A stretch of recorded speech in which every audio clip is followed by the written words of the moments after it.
Welcome back to Heart with me, Shakti Sundari. I'm here in the beautiful London home of one of my favourite, most amazing Tantra teachers in the world, Leora Lightwoman. Leora was one of my very first Tantra teachers, totally inspired me. She has 22 years of experience in this field, so I'm so looking forward to this conversation.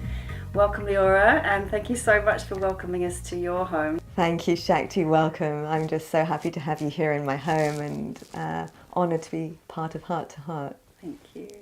I don't know where to begin because there's so much to ask you, Leora. I guess the way I often start is to inquire as to how you got into this field. How did you get into teaching Tantra?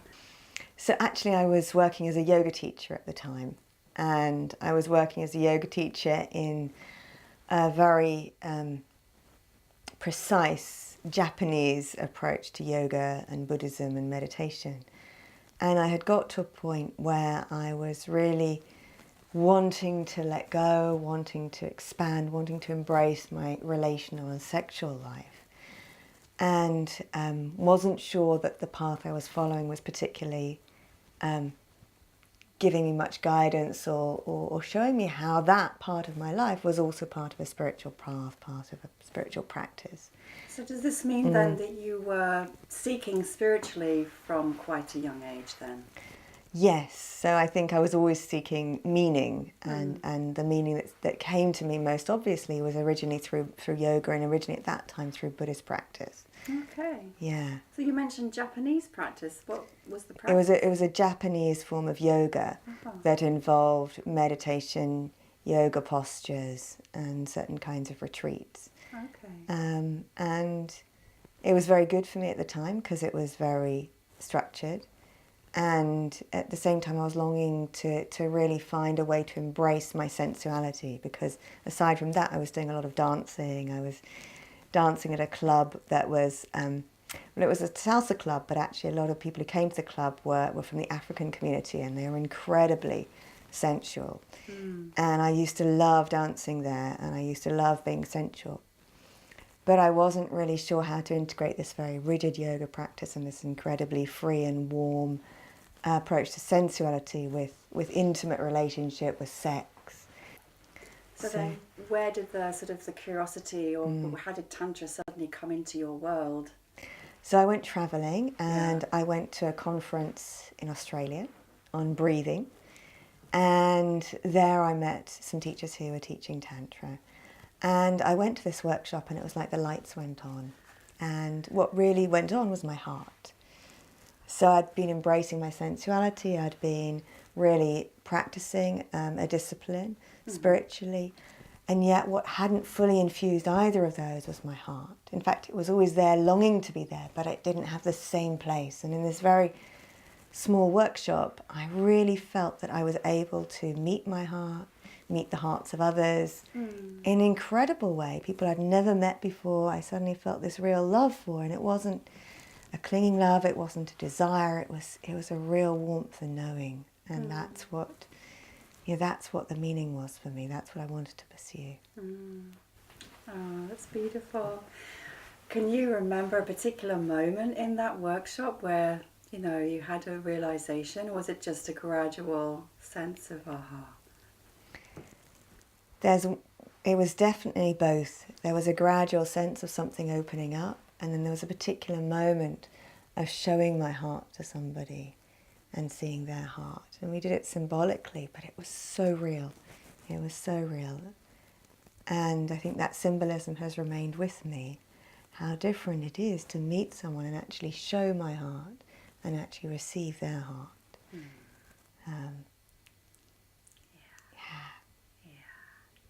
So had you been a sexual being up until this point, or had your spiritual path taken you into celibacy? I'd been sexual, but it was a bit haphazard. You know, I tended to fall in love with unavailable men. They tended to all be emigrating at the point I fell in love with them. And I tended to, like I would have a few flings with people who I thought were really wonderful, but there wasn't a long-term potential there. So I was longing for those two things to come together, that longing and that love that I felt for the men who weren't available, and the passion I'd felt in men who also really weren't available. And, you know, I discovered that this was really a reflection of my not being available truly in my own sexuality and heart together. So Tantra gave me a way to feel and know the two of those together and to be able to commit to a real relationship. Ooh, that's a powerful statement.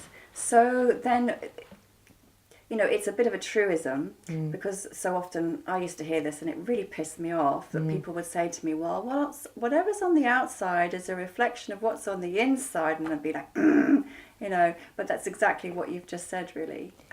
Yes. Is that what this this path has shown you, that realization of that inner relationship between masculine and feminine?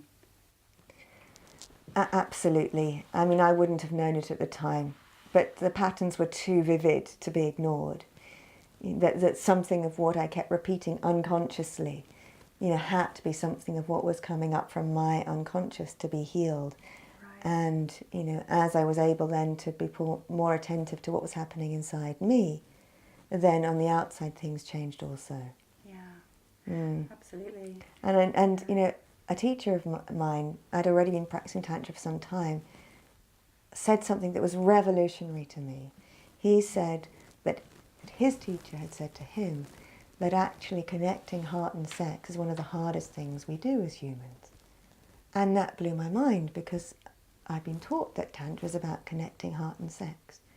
And yet in my own life that had been so hard to fully embody that in a sustained way, momentarily fine, but sustained way, because we actually become very vulnerable.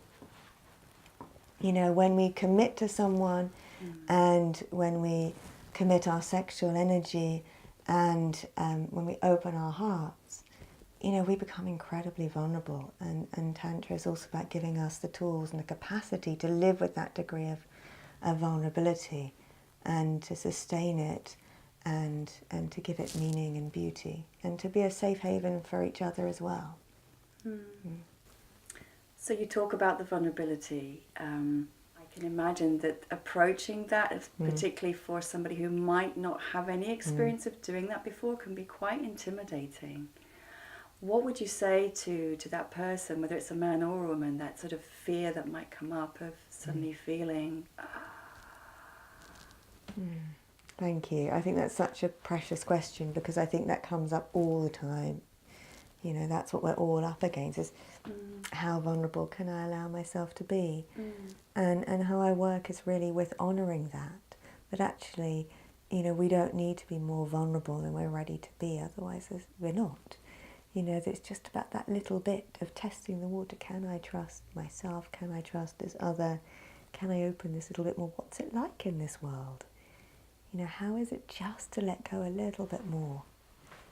And what changes? And then gradually that can continue.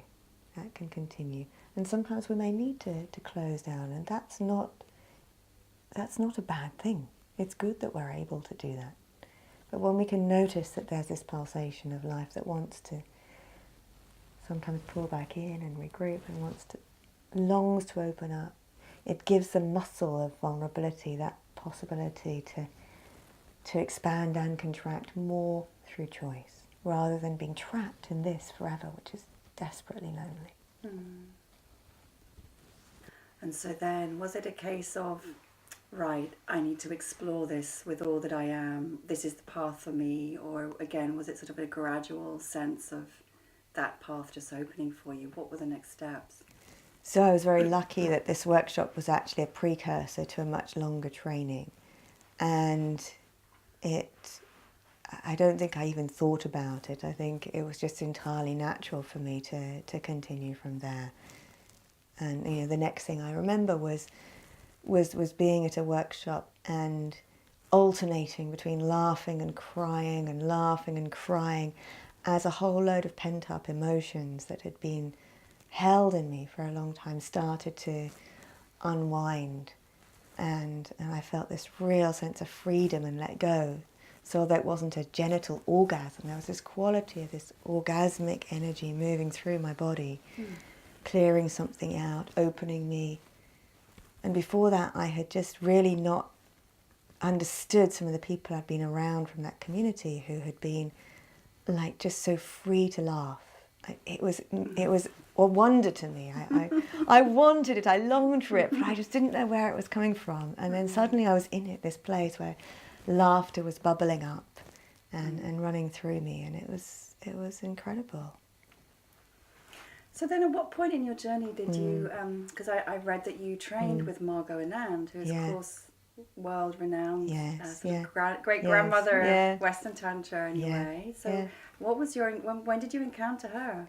So my visa ran out after a year in Australia, I had to leave, and then I went via America, and in America I did a retreat with a community of people who were at that point writing a magazine called Tantra the Magazine, and a very, very diverse approach from various different traditions and teachers, so I had a chance to diversify my understanding of what Tantra could be. And then I came back to England in the middle of winter, and I think I picked up a magazine, that's right, I picked up a magazine, and in that magazine Margot Anand was coming to England the next week, but I had no money because I just got back. I had no job, no money, nowhere to live, and I called up, I said, look, I really want to do this, and they said, well, actually we need another woman on the workshop, you can come for a much reduced price, here's someone who will drive you there. And there I was a week later. Wow. Yeah, and it's the only time she's been to the UK practically in, probably 10 years since. It took her another 10 years to come here again. Wow, so it was clearly meant to be. So now, beginning teaching, and you've been teaching for 22 years, such a wealth of experience and wisdom you've had. Have you always been teaching in the UK? Yeah, I've always been here. So I'm wondering, because so many people see Tantra and they hear the word sexual energy or sex, and there's a lot of maybe false ideas that get pinned onto what this practice is. So I'd love to hear from you what your definition of Tantra is and what you bring to it in your own workshops and your one-to-ones and your retreats. Thank you. Well, I am, as I think you know, in the process of really changing my brand, how I call my work, because what most of us, almost all of us, do in the West now is really what's called Neo-Tantra. It's a mixture of traditional tantric principles and pragmatic approaches to helping people. That's a really good definition. Yeah. And I love it. But I don't feel so comfortable anymore using the word Tantra, which I think is far bigger, wider and deeper than I would see myself as really a beacon of. I see myself as a beacon of transformation. And what I know that I can offer is change and openness, particularly in the relational field. So, what I particularly love is seeing individuals and seeing couples open up in ways they've never done before, easily, without stress, and with joy, with relief, with, in all sorts of ways. So I would perhaps discern a definition of Tantra, which I feel perhaps actually less qualified to give you an ultimate response to, and perhaps a far more embodied response to what is Neo-Tantra and what is it that I'm offering in that field, which I feel passionate about. Why are you so passionate about it? What I absolutely love is, I'm thinking often, a couple, they come to see me and they've done a lot of work, they've done couples counselling, they really love each other, and they have an intractable problem as they've experienced it so far. And they've got a lot of understanding, but this barrier to intimacy or sexual expression has hurt them both.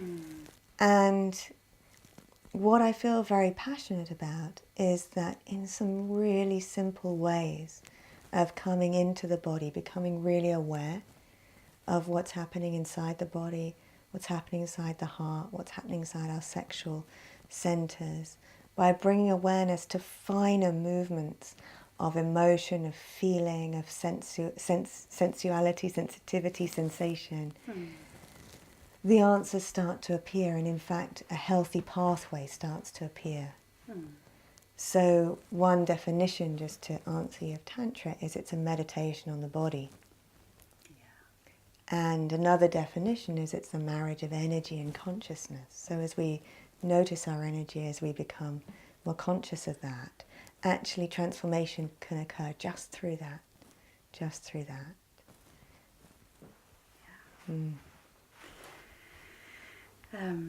Sorry, I've gone with that one a minute. Hang on. Yeah, I think that I understand that myself, and I think it takes us and anyone who's watching this beyond what might be imagined. So talking about transformation, talking about healing, talking about a deep seeing into your own self.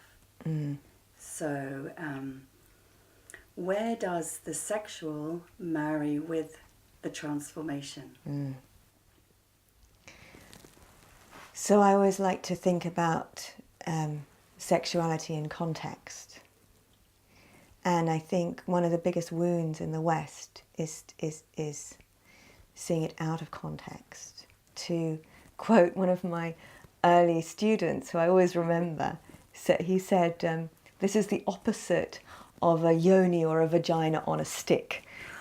And this idea of the yoni or the vagina on a stick is like an idea of pornography, an idea of women, an idea of sexuality that is far more pervasive than pornography itself, although that utterly, can perpetuate that image. So it's the opposite of that. And if I can just give you some sense of how I see sexuality. So on a biological level, yes, it's possible to conceive without love. We know that can happen. But it's a whole other level of conception when we create a child and the lovemaking truly is making love. And so that the sexual expression is actually an offering of love, is a real act of devotion. And that utterly meets both people and creates a child from that union. That is my hope, that we would all perhaps conceive, and be conceived from that place. That's kind of, I believe, the blueprint, the possibility of life. And even without that, there's, inherent in all life is the mystery of conception. Where actually life is created. And Tantra helps us feel into, discover, perceive for ourselves some of that raw creative energy.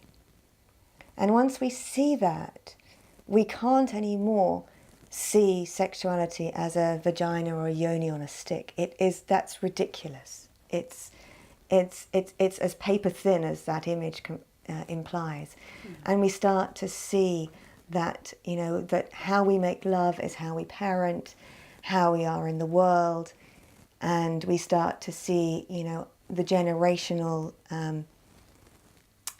imprints that we've received and how we can transform those and what we can offer to life. And even without doing any particular practice, when we make love in a context that's so much wider and appreciative, has an air of reverence, everything changes. When we look at the yoni as an expression of the ultimate possibility of the feminine, and the lingam, the vajra, the male organ, as an expression of the masculine, we're no longer talking about a quick fuck, even if what happens is a quick fuck.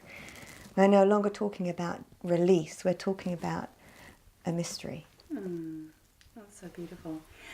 I'm curious to know, having worked for so many years with individuals and couples in so many different contexts, Leora, you must have such an insight into the types of issues and problems or difficulties or challenges, however you want to name it, that are very common you must see, it's this one again, or it's this one again. So what are the types of issues or challenges that you see being so pervasive? Yeah, thank you. Well, actually, I find that a lot of what I'm working with in many areas, in many iterations, around the theme of boundaries. And people often think about that word and they think about it as a no, they think about it as hard. I think about boundaries as actually self-regulation. I think about boundaries as a moving flow of integrity, of the way in which two people, two organisms, three more, or one person and the environment interact. It's that point of interaction. It's the magic that is the relationship between us and another, or us and life. And so many of us are wounded in that area. So many of us habitually might overstep without knowing our truth for something else. So women might have sex with their partner in a time when they don't really want to, when they don't really for themselves want it. But that's the more obvious side of it. It's the more subtle elements where, in fact, where we simply move away from our own self-awareness. I think this is really key, though, because it's a key thing. And again, it's something that people might not necessarily associate with sacred sexuality, with Tantra, with relationship.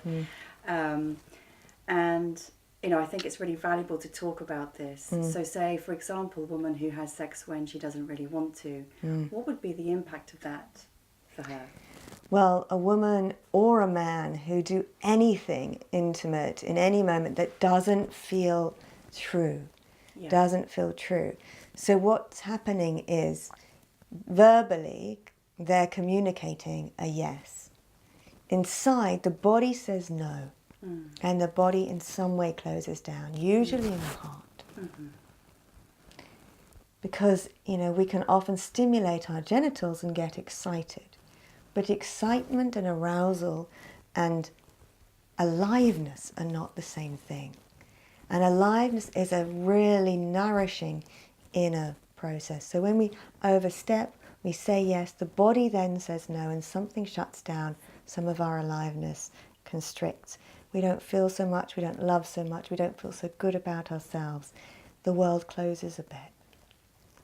So if that happens chronically, we live in a tighter, smaller environment, and we're likely to live with a sense of dullness. We can't really meet the exuberance or a love of another quite so freely, perhaps.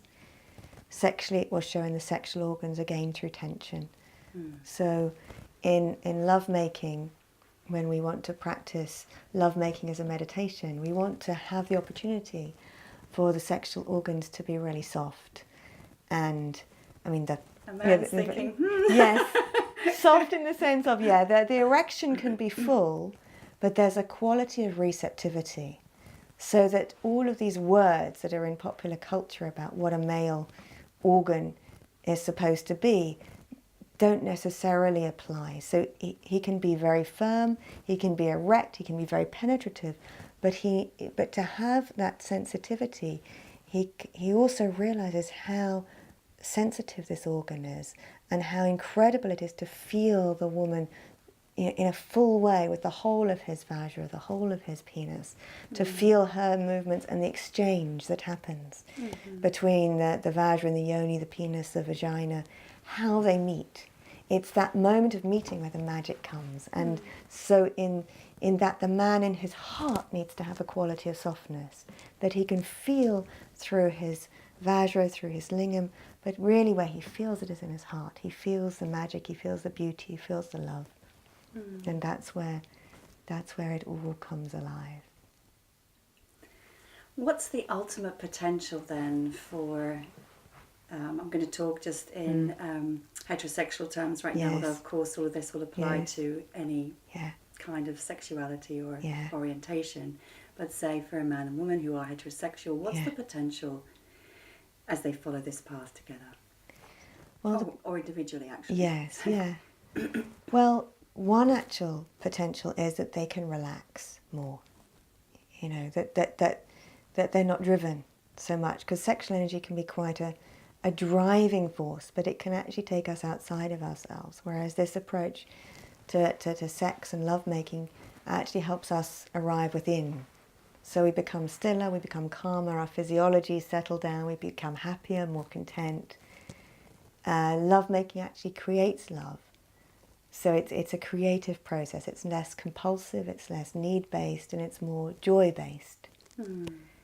And then that way of being can infuse into the whole of life. So what changes do you see happen for those people that you work with individually and in your groups? What changes do you notice as they become more aware? And this, you called it embodied meditation, is that right? Maybe, but kind of it is a meditation on the body. It is a kind of relaxed embodiment. I think a lot of people, they find that they become more creative, because the sexual energy and the creative energy are very connected, interwoven, and they just become freer, more self-expressive. In the couples, there's more laughter, there's more joy, there's more sweetness, there's more understanding of the other person's world, there's more of a sense of enjoyment of the other person, and delight in the differences. Individuals, they often feel that they've kind of come home to themselves. They have a way of relating that feels very wholesome. There's a sense of tingliness in the body. Sometimes people feel that they can feel, taste, smell in a different way. I remember that. I remember coming home from one of your first workshops and just feeling everything so intensely. It was amazing. Yeah. Yeah. Do you remember that? Again, just summing up, you know, the wisdom that you have. If you could share one thing with the men and the women watching this to inspire them, to support them, because, you know, everyone's in relationship. Most people are, you know, are having sex, or we're all sexual. So your work touches on something that is of so much importance to all of us. Yeah. What can you share with your wisdom to really help us? You know, be better, experience more, live more harmoniously, with more health, with more happiness, with more joy. All the words that you've used. Thank you. Well, I want to bring in a word I haven't brought in so far, which, you know, might seem the antithesis to what the question was that you asked me, but I want to bring in the theme of trauma, because that's something I've been training in recently. And, you know, trauma can be something dreadful, it can be developmental, just things that we might have considered at a certain point normal, but actually have quite a significant effect on our whole bodies, energies and emotions. And you can include in that stress.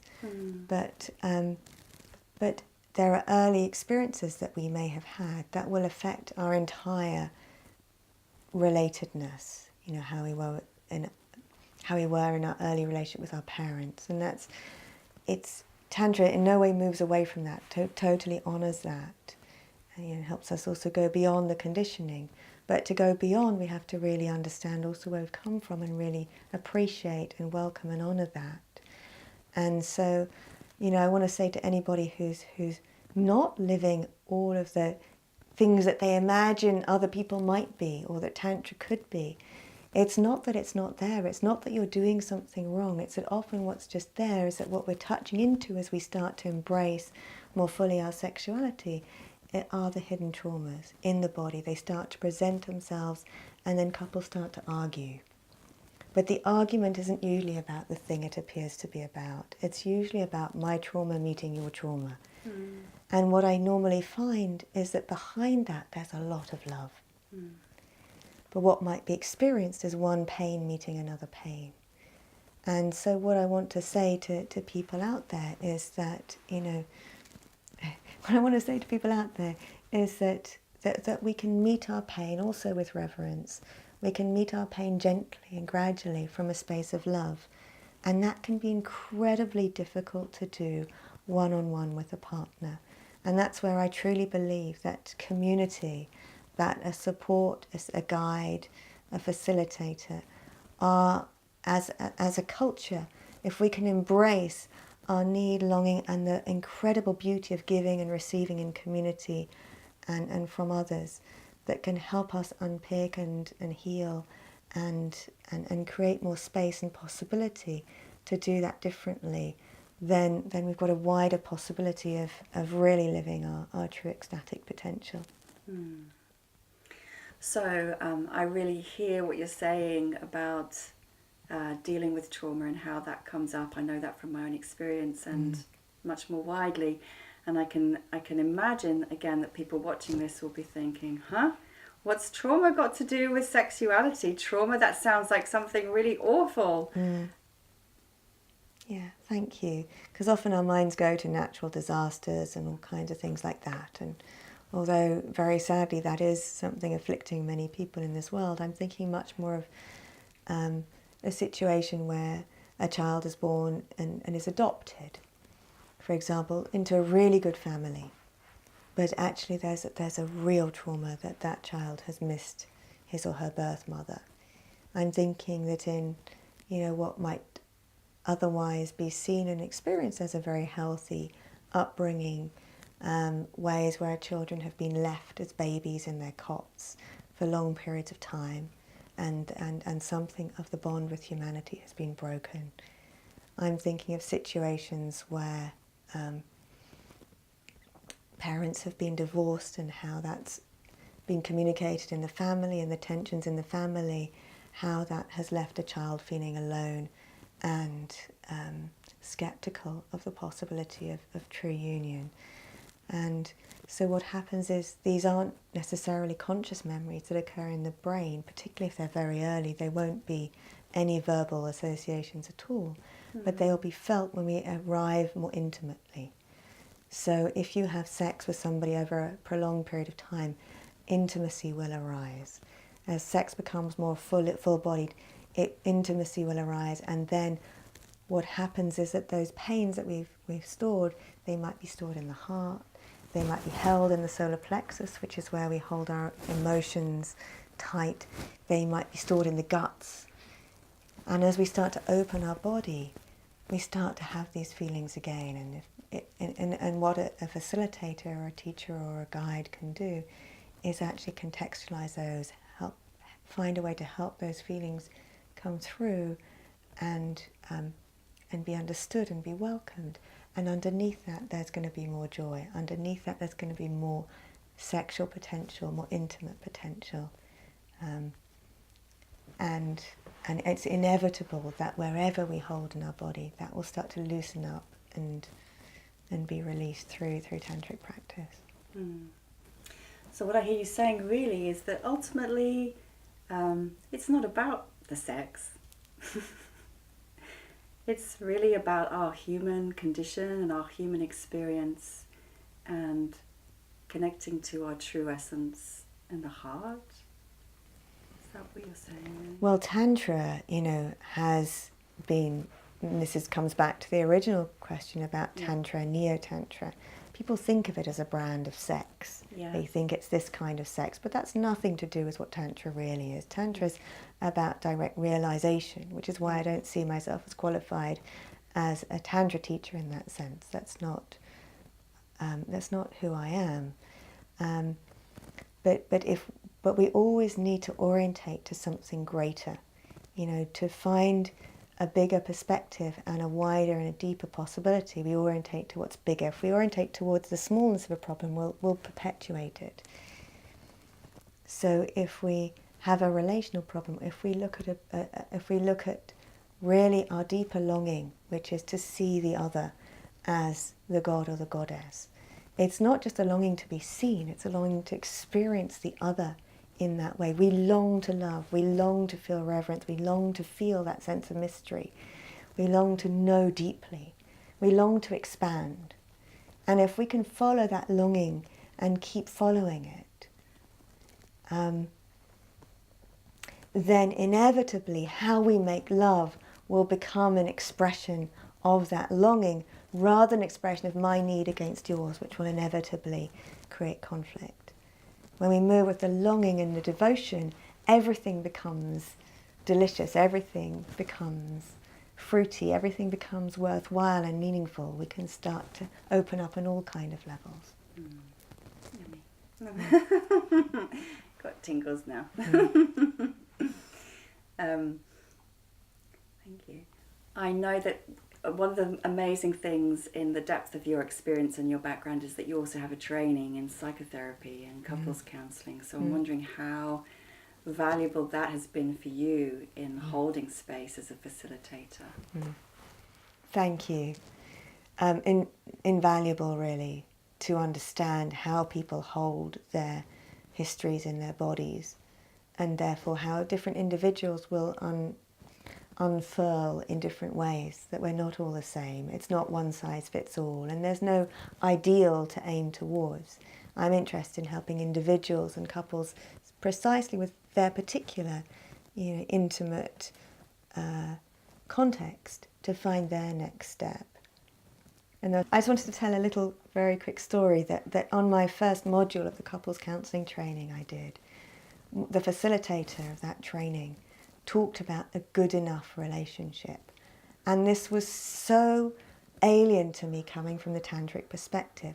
It was so distasteful, actually. The idea of a good enough relationship seemed revolting, actually, to me at the time, because I had this image, this archetype of the god and the goddess, which was quite romanticized. And, I've come to appreciate over time, mostly through my own life, as well as through working with couples and individuals in and out of relationship, the magic that can happen in a good enough relationship, that we don't need to be ecstatic, multi-orgasmic, deeply meditative, highly reverent, to start to really grow the magic in a very ordinary relationship.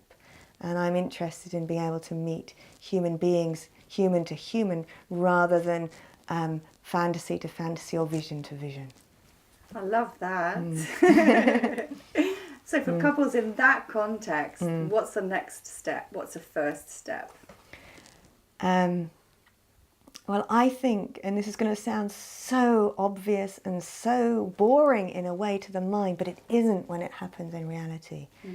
Because probably we've all heard or said this a million times, but when we can start to feel and see with the heart and appreciate who our partner actually is, not who we want them to be, but who they actually are, then we can start to really see their brilliance. And when we start to see their brilliance, something opens up. So when we can truly appreciate who they are and what they bring, and if we start to see their backstory, and as we start to see where they come from, and how they move towards their deeper vision each day, we can see so much. As we start to also see the difference, I want to add one more thing in, between a reactive, defensive response to somebody and a relational opening. Because just because I get really angry with you today, because you've pressed my buttons and upset me, that's not who I am. If I keep doing it, that's how I will become. But if we can learn ways to come back from that reactive patterning and keep coming back into relationship, everyone will grow. If we can start to understand the physiology behind returning to a relational way of being and what that feels like, what it looks like, what it sounds like, then we can transform so much and live so much more joyful lives, simply the utter joy of being related. Thank you, Leora. I wonder if you have a parting message for our audience that you'd like to share. I